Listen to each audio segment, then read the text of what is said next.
यह एक चित्रकथा है जिसे हम साथ साथ में पहेली भी कह सकते हैं।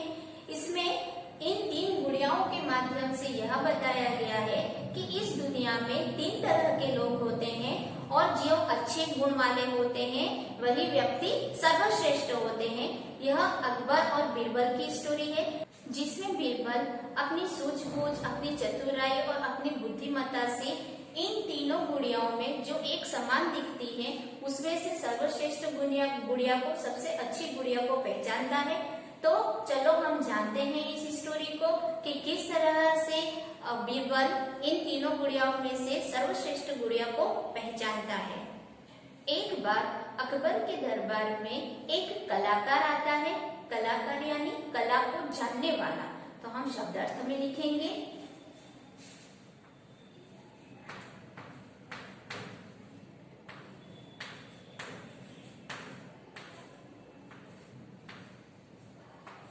कलाकार, जो अलग अलग तरह की कलाएं जानता है उसे हम कलाकार कहते हैं। किसी कला को जानने वाला।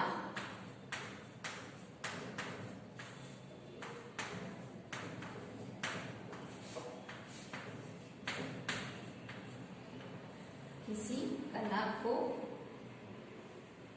जानने वाला, जो कला को जानता है उसे हम कलाकार कहते हैं।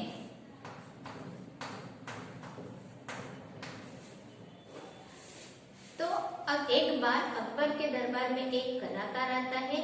उसके पास बिल्कुल एक जैसी दिखने वाली 3 गुड़ियाएं थी। अकबर उन गुड़ियाओं को देखता है तो अकबर को गुड़ियाएं पसंद आती हैं। वो उस कलाकार से उनका दाम पूछता है। दाम यानी कीमत, प्राइस पूछता है। तो दाम को भी हम शब्दार्थ में लिखेंगे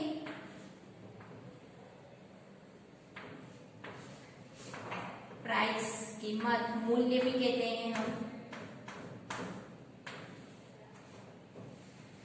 उनसे कीमत पूछता है तो कलाकार कहता है कि इसकी कोई कीमत नहीं है और साथ ही साथ कहता है कि मैं ये गुड़ियाएं उस व्यक्ति को दूंगा जो इन तीनों गुड़ियाओं में से पहचानेगा कि सबसे अच्छी गुड़िया कौन सी है। यही मेरी इस गुड़ियाओं का दाम है। तब क्या होता है कि अकबर अपने दरबार में बैठे हुए दरबारियों के सामने देखते हैं। सारे दरबारी उन गुड़ियाओं को देखते हैं और उन गुड़ियाओं में से सर्वश्रेष्ठ गुड़िया को पहचानने की कोशिश करते हैं, लेकिन सभी दरबारी का प्रयास निष्फल हो जाता है, सफल नहीं हो पाता है, क्योंकि तीनों गुड़ियाएं एक जैसी दिखती थी। तो दरबारी कहते हैं कि हमने तो बहुत प्रयास किया। प्रयास यानी कोशिश। तो हम इसको प्रयास को भी लिखेंगे शब्दार्थ में। प्रयास का मीनिंग होता है कोशिश करना, ट्राई करना। दरबारियों ने भी बहुत कोशिश की, वो बहुत प्रयास किया, लेकिन वो उन तीनों गुड़ियाओं में से सर्वश्रेष्ठ गुड़िया को पहचान नहीं पाए। तो उन्होंने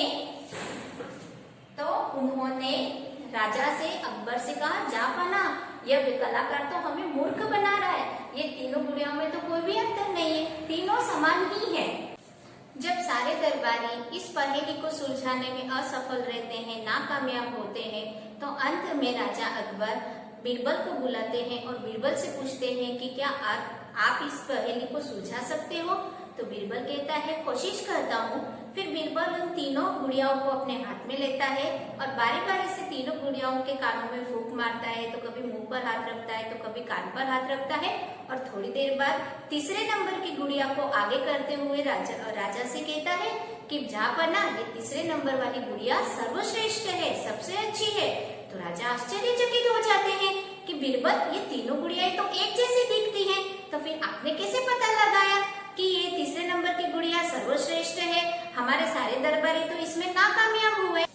तब बीरबल ने अपने राजा को बताया कि जब मैंने बारी बारी से तीनों गुड़िया के कान में फूंक मारी और जब मैंने पहले नंबर की गुड़िया के कान में फूंक मारी तो उसने दूसरे कान से हवा निकाल दी। आप देख सकते हो कि किस तरह से बीरबल पहले नंबर वाली गुड़िया के कान में फूंक मार रहा है और उसके दूसरे कान से हवा निकल रही है। तो बीरबल ने अपने राजा को कहा कि इस तरह के लोग ऐसे होते हैं जो किसी की बात को सुनते नहीं हैं और सुनकर भी अनसुना कर देते हैं। मतलब एक कान से बात को सुनते हैं और दूसरे दूसरे कान से बात को निकाल देते हैं। तो इस तरह के लोग अच्छे नहीं होते हैं।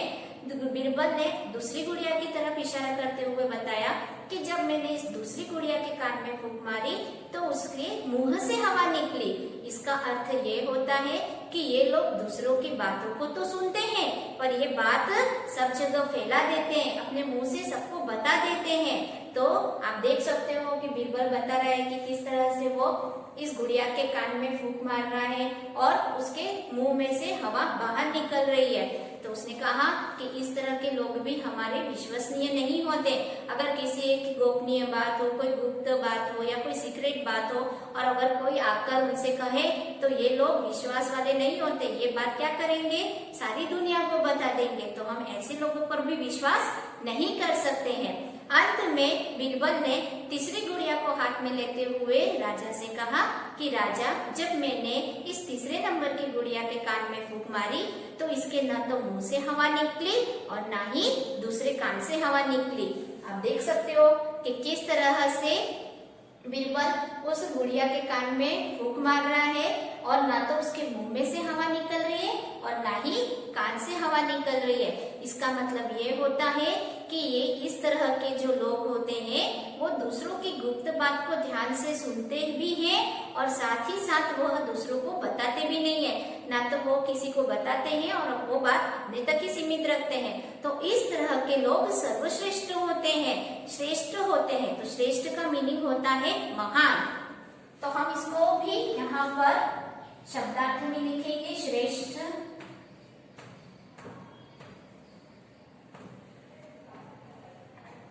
श्रेष्ठ का मीनिंग होता है महान। देखो तीसरे नंबर वाली गुड़िया को सर्वश्रेष्ठ बताया, महान बताया।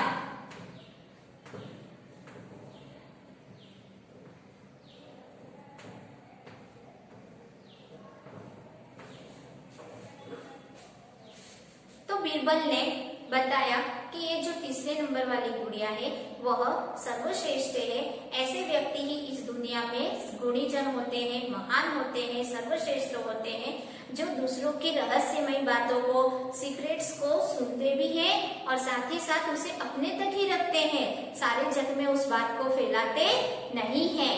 तो बीरबल की इस बात को सुनकर अकबर बहुत ही प्रसन्न हुए, बहुत ही खुश हो गए और उन्होंने कहा, वाह बीरबल, तुमने तो बहुत अच्छे से पहचाना इन तीनों गुड़ियाओं को।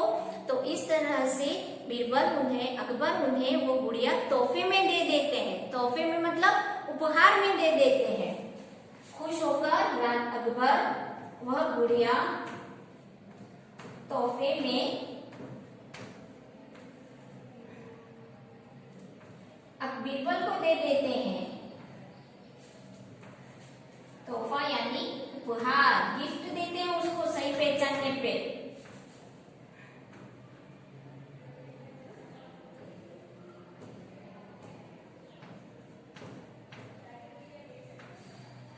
तो बीरबल ने बताया कि इस दुनिया में 3 तरह के लोग होते हैं। जो एक तो वो जो किसी की बात को सुनते ही नहीं, सुनकर भी अनसुना कर देते हैं। दूसरे वो जो किसी की बात को तो सुनते हैं पर वो सारे जग में फैला देते हैं। तो ऐसे लोगों पर तो हम विश्वास कर ही नहीं सकते। और तीसरे वो होते हैं जो दूसरों की गुप्त बातों को, सीक्रेट को सुनते भी हैं और उसे किसी को बताते भी नहीं है।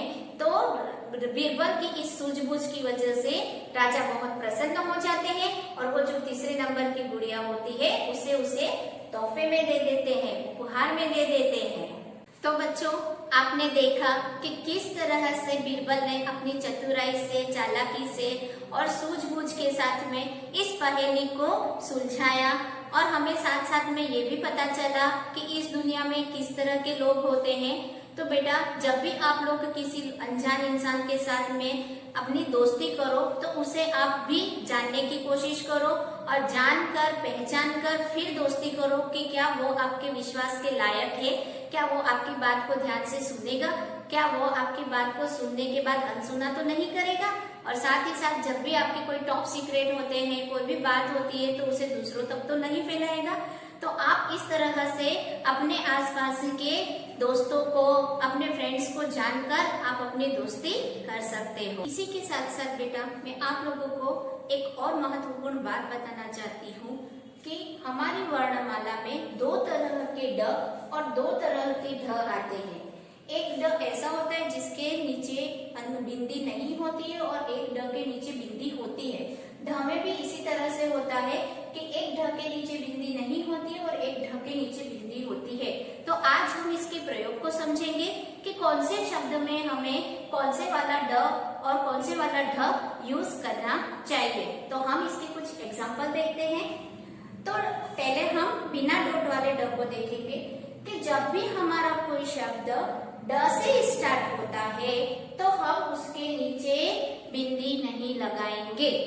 मैं फिर से रिपीट करती हूँ कि जब भी हमारा कोई शब्द ड से स्टार्ट होता है, स्टार्टिंग में ड आ जाए, लेटर के जो भी हमारा शब्द होता है उस शब्द के स्टार्टिंग में ही ड आ जाए, बिगनिंग ही उससे ड से होगी, तो हम उसके नीचे डॉट नहीं करेंगे। जैसे कि डर, तो डर में ड से ही हमारा लेटर स्टार्ट हो रहा है। डाक, डाक में भी हमारा ड से स्टार्ट हो रहा है। और टोली, तो यहाँ पर ड से स्टार्ट हो रहा है तो हम उसके नीचे डॉट नहीं करेंगे। इसी तरह से अगर हमारी स्टार्टिंग भले किसी से भी हो पर बीच में या एंडिंग में हमारा ड आता है, जैसे गुड़िया, तो गुड़िया में स्टार्टिंग तो गु से हो रहा है लेकिन उसके पीछे क्या आ रहा है, ड आ रहा है।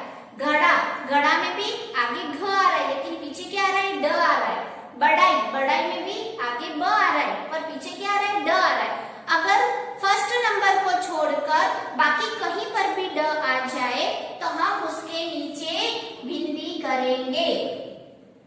एक बार फिर से मैं बता रही हूँ कि जब भी हमारे शब्द की स्टार्टिंग होती है और स्टार्टिंग में ही ड आ जाता है, स्टार्टिंग में ही ढ आ जाता है, तो हम उसके नीचे बिंदी नहीं करेंगे। और स्टार्टिंग में भले कोई भी शब्द हो पर उसके पीछे वाले में या सबसे लास्ट में अगर हमारा ड और ढ आता है, गुड़िया, पढ़ना, घड़ा, बढ़ना, बढ़ाई, चढ़ाई, तो इसमें क्या है, सेकंड नंबर पे ड आया है। सेकंड पे भी आ सकता है, थर्ड पे भी आ सकता है, बस स्टार्टिंग में नहीं आना चाहिए।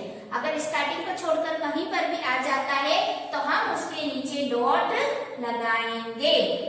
ये ड और ढ में से आने वाले अंतर हैं, जैसे पढ़ना, बढ़ना, चढ़ना। आप देख सकते हो पढ़ना में स्टार्टिंग प से हो रही है, बढ़ना में ब से हो रही है और चढ़ना में च से हो रही है, पर सेकेंड नंबर में हमारा क्या आया है, ढ आया है। तो हमने क्या किया, उस ढ के नीचे बिंदी लगाई है। स्टार्टिंग ढ से होगी तो हम बिंदी नहीं लगाएंगे। जब भी किसी शब्द की स्टार्टिंग ड और ढ से होगी तो हम बिंदी नहीं लगाएंगे। और अगर बीच में ड और ढ आता है शब्द के तो हम उसके नीचे बिंदी लगाएंगे। ओके बच्चा।